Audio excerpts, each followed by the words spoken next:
이재명 대표가 조기 대선으로 당선되면 이 문재인 전 대통령 때보다 더 강력한 적폐청산 시즌2가 시작된다는 전망을 하시는 분들이 있어요. 대통령이 되었다 한들 네. 됐다 그 뒤에 어떤 상황이 벌어질 것이냐. 보수 쪽에 있는 사람들을 설득할 길이 없어요. 설득할 길이 없다. 네. 보수 쪽에 있는 사람들은 흔히 하는 이야기가 이재명이 아니면 된다.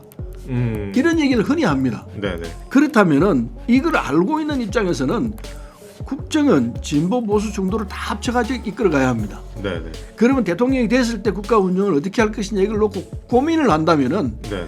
지금 시점에서는 내가 나서서 정리를 하게 되면은 훨씬 더 나라가 혼란스러워지겠구나 네. 이런 생각을 할 줄 알아야 합니다. 대통령은 기소하고 소추만 안 할 뿐이지 네네. 재판 준행 중인 사건 이건 어떻게 한다는 게 법적 조항이 없습니다. 이건 보는 견해에 따라서 재판을 계속 해야 한다는 견해와 재판을 중단해야 한다는 견해가 그건 서로 팽팽하게 맞설 가능성이 있습니다. 그렇기 때문에 보수 입장에서는 재판 계속 하라고 주장하는 이 시위가 계속해서 일어날 거라고 봅니다. 그럼 국정 혼란은 피할 수가 없어요. 반대 측에서 시위를 하고 나라를 혼란으로 빠뜨리게 되면 계엄령할 겁니까? 그렇다고? 그건 아니지 않습니까? 그 일관되게 말씀하시는 게 결정하지 못해놓고 대통령 되면은 계속해서 임기 내내 시달리죠. 시달릴 것이다. 근데 이제 당의 차원에서는 그렇게 하는 게 좋겠지만 이재명 대표의 지금까지 행보나 아니면은 의원님께서 파악한 어떤 이재명 대표의 기질상 그렇게 할까요? 이재명 대표는 지금까지 제가 본 경우로는 하기 쉽지 않을 겁니다. 살아온 인생 스타일이 있기 때문에. 네. 그러나 대통령이라는 자리는 그냥 보통 할 수 있는 자리가 아니에요. 네네. 자기가 갖고 있는 잘못이 있으면 잘못을 다 틀어놓고 그리고 시작해야 되는 자리에 안 그러면 안 돼요. 저는 네네. 된다 하더라도 실패해요. 윤석열 같이 돼요.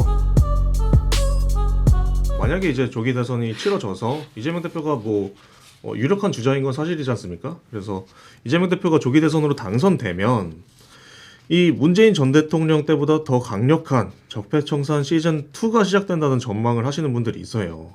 이거는 혹시 동의하십니까? 네, 이 문재인 대통령이 됐을 때 우리가 상상을 좀 해보십시다. 네. 지금 현재 보수와 진보가 우리나라는 팽팽히 맞서 있는 나라입니다. 네. 이를테면 보수 세력이 한 30% 되는 것 같고 진보 세력도 한 30% 되는 것 같아요. 네네. 중도가 한 30% 정도 된다고 생각합니다. 이게 안정적인 나라거든요. 네네. 진보 보수 양쪽에 있고 가운데 중도가 있고 그 극단에 극자가 있습니다. 이게 네. 일반적 사회입니다. 네. 한 5% 된다고 봐야죠.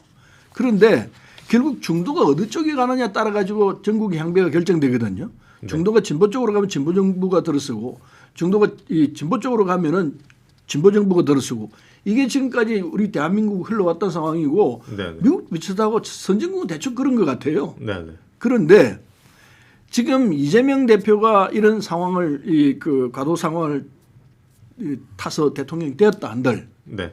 됐다고 그 뒤에 어떤 상황이 벌어질 것이냐. 보수 쪽에 있는 사람들을 설득할 길이 없어요. 설득할 길이 없다. 네. 보수 쪽에 있는 사람들은 흔히 하는 이야기가 이재명이 아니면 된다. 이런 얘기를 흔히 합니다. 네네. 그렇다면은 이걸 알고 있는 입장에서는 국정은 진보 보수 정도를 다 합쳐가지고 이끌어가야 합니다. 네네. 그러면 대통령이 됐을 때 국가 운영을 어떻게 할 것이냐 이걸 놓고 고민을 한다면은 네네. 지금 시점에서는 내가 나서서 정리를 하게 되면은 훨씬 더 나라가 혼란스러워지겠구나 네. 이런 생각을 할 줄 알아야 합니다. 왜 그러냐면은 지금 이재명 대표는 사법 리스크를 갖고 있습니다. 네네. 그 재판이 진행 중입니다.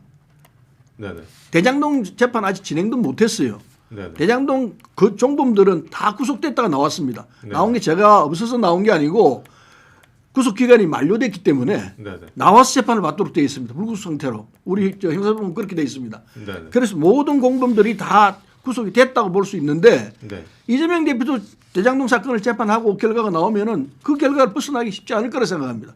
대장동 그렇고 백현동도 그렇고 그다음에 사법 쌍방울 대북 송금 문제도 굉장히 문제가 많습니다. 네네. 이런 부분을 갖고 있는데 그런 보수 측에서 그런 상태에서 대통령이 됐다면은 그런 범법자로 그렇게 대통령을 모실 수 있느냐? 재판 계속해라. 재판 결과를 가지고 판단하자. 이렇게 나올 가능성이 굉장히 높습니다. 그건 일정 정도 정당성을 가지고 있다고 봅니다. 왜냐하면은 대통령은 기소하고 소추만 안 할 뿐이지 네네. 재판 준행 중인 사건 이건 어떻게 한다는 게 법적 조항이 없습니다.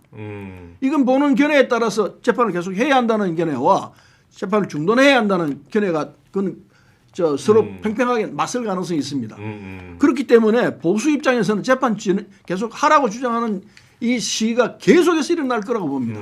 그럼 국정혼란은 피할 수가 없어요. 그렇죠. 2년 내내 나는 2년 이상 못 갈 거라 봅니다만 2년 내내 계속해서 혼란에 휩싸면서 네네. 그런 국정을 어떻게 이끌어갈 것이냐. 네네. 이게 대단히 중요한 판단이기 때문에 네네. 저라면은 네네.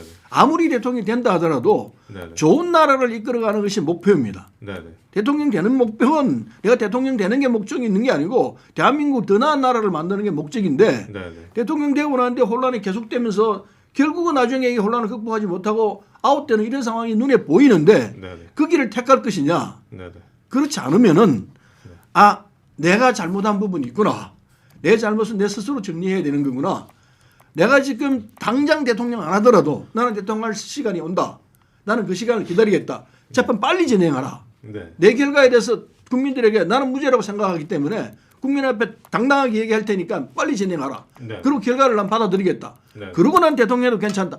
이런 자세로 나가야 네네. 진정한 국가 지도자로 자격이 있고 그 사람이 대통령이 그런 자세를 간다면 나 적극적으로 대통령 옹립하겠어요. 다음에.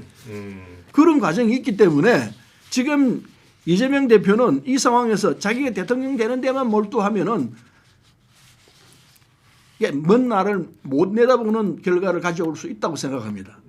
저는 그 얘기로 대신하는 게 맞지 않겠나 생각합니다. 아, 그러니까 이재명 대표가 역시 그 결자 해지하는 게 중요하다고 결자 해지해야 네, 합니다. 말씀 하신 걸로 이해를 했는데 나라 혼란을 네. 수습을 하면서 네. 지도자로서의 역량을 보이려면은 네네. 그게 가장 중요한 자세일 거라고 생각합니다. 근데 이제 당위 차원에서는 그렇게 하는 게 좋겠지만 이재명 대표의 지금까지 행보나 아니면은 의원님께서 파악한 어떤 이재명 대표의 기질상 그렇게 할까요? 이재명 대표는 지금까지 제가 본 경우로는 하기 쉽지 않을 겁니다. 살아온 인생 스타일이 있기 때문에. 네. 그러나 대통령이라는 자리는 그냥 보통 할 수 있는 자리가 아니에요. 네네. 자기가 갖고 있는 잘못이 있으면 잘못을 다 털어놓고 그리고 시작해야 되는 자리에 안 그러면 안 돼요. 저는 네네. 된다 하더라도 실패해요. 윤석열 같이 돼요. 따라서 그걸 저는 지켜봤습니다. 김대중 대통령도 지켜봤고 김정은 대통령도 봤고 다 봤습니다. 네. 봤는데 어떤 대통령이 그런 훌륭한 대통령으로서 국민 앞에 역사 앞에 남느냐. 제가 말씀드린 그런 과정을 안 거치면 다 실패해요. 대통령 된다 한들 무슨 소용이 있습니까? 네네. 실패하지 않은 대통령, 처참하지 않은 상황으로 가려면은 제가 말씀드린 그 과정을 거쳐야 됩니다. 이미 미리 결자 해지 해놓고 당선이 돼야 한다. 그렇습니다. 예, 예. 알겠습니다. 만약 조기 대선이 치러지고 이제 민주당이 승리하면 또 이제 국회 상황을 봤을 때 170, 170석의 여대 야소 정국이 이제 3년 이상 계속될 예정이죠. 근데 국민의힘을 보면은 여당 상태에서도 힘을 못 썼던 거를 이제 생각을 해보면 야당인 국민의힘은 정부 견제도 입법도 제대로 해낼 수 없을 것으로 보입니다. 그 상황이 되면 여당이 된 민주당과 정부가 이 독선과 독단에 빠지지 않고 국정을 잘 운영할 수 있을 거라고 보시나요? 제가 아까 말씀드린 대로 네. 그걸 대처를 하면 되는데 숫자가 아무리 많다 한들 네. 야당이 되면은 숫자가 적어도 그 숫자로 싸우는 것 아닙니다.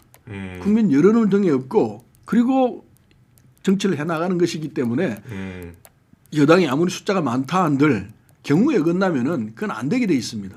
아까 말씀드린 대로 국민들이 재판하라 그러면은 그 소용돌이 빠지면은 헤어날 길이 없게 됩니다. 눈에 보여요. 저는 그렇게 보입니다. 따라서 숫자가 아무리 많고 여당이 아무리 여대 야사고 된다 한들 네네. 명분을 잃고 국민과 등을 지는 결과가 나오면은 그건 안 되는 겁니다. 그 재판 개정 과정이 남아 있는데 그걸 무시하고 대통령이 됐다 한들 그게 되겠느냐 하는 문제가 생깁니다. 반대 측에서 시위를 하고 나라를 혼란으로 빠뜨리게 되면은 계엄령 겁니까? 그렇다고? 그건 아니지 않습니까?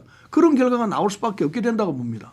그 국정 지지율 떨어지고 막 하면은 민주당 내에서도 여당인 민주당 내에서도 반발이 나오죠. 네, 이제 당연히 반발이 나오게 돼 있습니다. 반발이 나오게 되겠네요. 민주당이 그냥 민주당은 아니에요. 민주주의를 몸으로 실천했던 당입니다. 지금은 이재명 대표 체제하에서 꼼짝 못하는 것처럼 돼 있지만은 네네. 원식 대표를 국회의장으로 만들어내기도 하잖아요. 네. 그 민주당 의원들이에요. 네, 알겠습니다. 이재명 대표 지지율을 봤을 때 이 공직선거법 1심 유죄를 선고받고 이 되레 올랐습니다. 이제 2심이 남았는데 만약에 2심 유죄가 나오고 그 상태로 대선을 치르더라도 득표율에는 영향이 없을 거라고 보십니까? 대선을 치르고 제가 말씀드린 대로 네. 선거에 승리할 수 있을 겁니다. 승리할 수 있을 승리를 것이다. 할 수 있지만 네. 그 승리가 윤석열 대통령이 승리했다고 좋은 대통령이 됐습니까? 아니에요. 그래서 좋은 대통령이 되는 조건 아까 제가 말씀드린 대로 네네. 자기가 처해 있는 조건들을 정리를 하고 그리고 국민과 함께 가는 게 맞는 수순이에요. 그 수순이 잘못되면은 대통령 된다 한들 좋은 대통령 되기는 글렀고 그리고 결과는 안 좋은 결과로 끝날 가능성이 굉장히 높다고 저는 생각합니다. 그 일관되게 말씀하시는 게 결정하지 못해놓고 대통령 되면은 계속해서 임기 내내 시달리죠. 시달릴 것이다. 알겠습니다. 근데 만약에 조기 대선 전에 이재명 대표가 피선거권 상실하고 낙마를 해버려서 다른 후보가 나선다면 그 이변